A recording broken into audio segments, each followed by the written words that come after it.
A few years back, CNIB concluded its old building in Wascana Park was falling apart and needed to be replaced. One of the largest companies in Saskatchewan, Brandt, offered to help. It said it would tear down the old building, which is on government land leased to CNIB, and put up a new one, 4 times the size. Here's what that proposed 77,500 square foot 4-story building would look like. Brandt said that in exchange for being allowed to build on CNIB's land, it would give the charity 4,000 square feet rent and utilities free. That is about 5% of the entire building. Brandt says that's a multi-million-dollar offer. The company says it would give free space to some other charities too, although it hasn't said how much just yet. When they say that there's a philanthropic element to this, I believe them. There really has been no controversy about CNIB or other charities moving into a new building like this, but critics are concerned about who else might be moving into the rest of the building, which Brandt plans to lease out at market rates. And here's the concern that people have. Back in 1962, Wascana Park was established for 5 exclusive purposes: education, recreation, culture, government, and the environment. The organization running the park has long resisted commercial development in the park. Critics find the Brandt project alarming because it's being billed as a commercial office building. The company is open to a wide range of tenants, including professional office space and retail shops, the sorts of things critics say just don't belong in the park. So if the rules the government established don't allow for that sort of commercial development in the park, precisely how did we get here? Well, that is what this video is all about. Let's walk through the 5 questions for the government about the Brandt CNIB project in Wascana Park. Question 1. Why did the government secretly permit the new Wascana Park building to be leased to virtually anyone, contrary to park rules? Back in 2016, the province signed a new leasing agreement with CNIB, allowing the organization to rebuild on this government-owned land. Now, in that secret agreement, the government said it would allow a wide range of potential tenants, much broader than what Wascana Park rules allow. So the lease said that despite what the park rules say, this secret list is the one that's going to prevail. Now, it's important to note that at that time that the government signed this agreement with CNIB, it knew that Brandt was going to be building and leasing the new facility for CNIB. Now, eventually, under media pressure, the government did release this secret list. You will find that there's not, anything, that will really astound you there. However, some people were astounded to learn that the secret list contradicted park rules, and eventually the government backed away from that list and said the existing park rules would trump the secret list. That list was not the only secret contained in the CNIB lease, which brings us to question 2. Why did the government secretly allow this Wascana Park land to be leased for just $1 a year, knowing Brandt would benefit? This 2.5 acres of land is assessed by the City of Regina at $3.4 million. But the government leased it to CNIB for just $1. The minister explains that the government did that. So the most resources of the CNIB can be directed towards them servicing their clients. However, at the time the government signed that lease back in 2016, it was well aware that Brandt was planning to build on this government land and lease out much of the building at market rates. The government tried to keep that $1 a year thing a secret, but after some digging by CBC, the government finally admitted the truth. I asked Minister Cheval-Dayoff why the government agreed to a $1 a year lease, knowing that Brandt would benefit. Again, this was a tendered project. Any corporation, any company, anybody could have bid on it. Brandt decided to go forward. Now that tendering process brings us to question 3.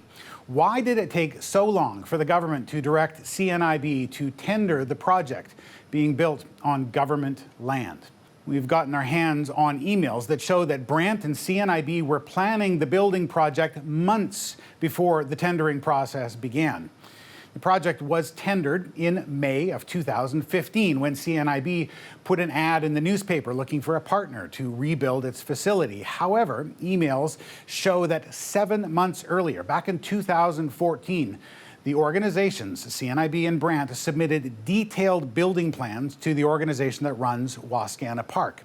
And a senior government official was on those email chains, so well aware of those plans. Now, after months of reviewing the Brandt CNIB plans, someone in the government told CNIB it would have to tender this project. I think it was a wise decision by government officials at the time to direct them to go to a bid process. So it's open and transparent, and others have an opportunity to bid on it as well. And so 7 months after Brandt and CNIB submitted their building plans, CNIB put the project out to tender. Brandt was the only company to bid, and it won. Now, CBC asked the government for a copy of the tendering documents in the interest of transparency. It's a CNIB document, and they would be, open to share as much information on that as they want. But they didn't want to share it at all. CBC asked if the government ever did review those documents. The government said no, it never did. Despite that, though, the minister is confident that the process was both fair and transparent. I would give them the benefit of the doubt that it was done correctly. And now we turn to question 4, which is, why did the Wascana Centre Authority fail to advertise and run a public consultation on the building as required by park rules? So here's what was supposed to happen according to Wascana Park rules. The Wascana Centre Authority, which runs the park, should have widely advertised a public consultation about this project, and then it should have run the meeting itself, ensuring that everyone had a clear picture of what was being proposed. But that is not what happened. The authority did not advertise the event at all. It was only promoted by the CNIB in a couple of newspaper ads and on CNIB's website. Not even the media were invited to this event. And the authority didn't run the consultation. Instead, it was run by a public relations firm. Now, critics say because the Wascana Centre Authority did not run that meeting, people didn't get all the information that they needed. For example, they were not told that Brandt and CNIB had been working together for months prior to the public tender. And during the PowerPoint presentation, the audience was not told that the building would have other tenants in it besides CNIB. That fact only came out during the question and answer session. Now, throughout this entire process, some officials were pushing back against this project. And that brings us to question 5.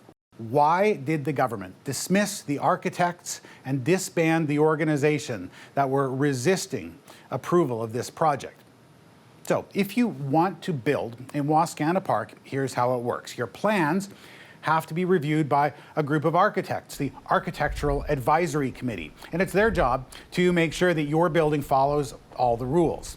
Now, in 2014, a committee had a look at the Brandt CNIB proposal, and they had concerns. The biggest issue they had was the planned use. The committee said Wascana Park rules don't allow for a commercial building like this. After years of this committee pushing back, eventually in 2017, the head of that committee resigned in frustration. He felt the committee was being ignored. And 1 year after that, the government dismissed the rest of the committee, which had been resisting the CNIB project and also had been resisting a neighboring project, the Connexus head office building.